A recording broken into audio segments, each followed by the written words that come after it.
കരിന്തണ്ടന്റെ ദിനചര്യകൾ മനസ്സിലാക്കിയ ശേഷം ക്രൂരമായ ചതിയുടെ പിൻബലത്തോടെ സായിപ്പ് ആ മനുഷ്യനെ കൊന്നു. പക്ഷെ കാലം കാത്തുവെച്ച വിധി മറ്റൊന്നായിരുന്നു. കരിന്തണ്ടന്റെ മരണത്തിന് ശേഷം ആ ചുരത്തിലൂടെ പോയ യാത്രക്കാർക്ക് വളരെ ദുരൂഹമായ അനുഭവങ്ങൾ നേരിട്ട് തുടങ്ങി. പലരും വഴിതെറ്റി കൊക്കയിൽ വീണു.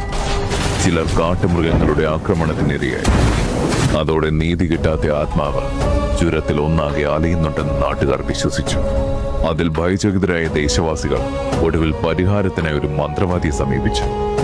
അദ്ദേഹം കരിന്തണ്ടന്റെ ആത്മാവിനെ ആവാഹിച്ച് ലക്കിടിയിലുള്ളൊരു വലിയ മരത്തിൽ ഭീമൻ ചങ്ങലകൾ കൊണ്ട് തളച്ചെങ്കിലും മരം വളരുന്നതിനൊപ്പം ആ ചങ്ങലയും വളർന്നു വന്നു. പിന്നീട് വർഷങ്ങളോളം ആ ചങ്ങലമരം കരിന്തണ്ടനെ ഒരു പ്രേതമായി മാത്രം ലോകത്തിന് മുന്നിൽ അവതരിപ്പിച്ചതോടെ സായിപ്പ് കുഴിച്ചുമൂടാൻ ശ്രമിച്ച കരിന്തണ്ടന്റെ ഏട് ഒരു ചരിത്രമായി മാറുന്ന കാഴ്ചയ്ക്കാണ് പിന്നീട് ലോകം സാക്ഷ്യം വഹിച്ചത്.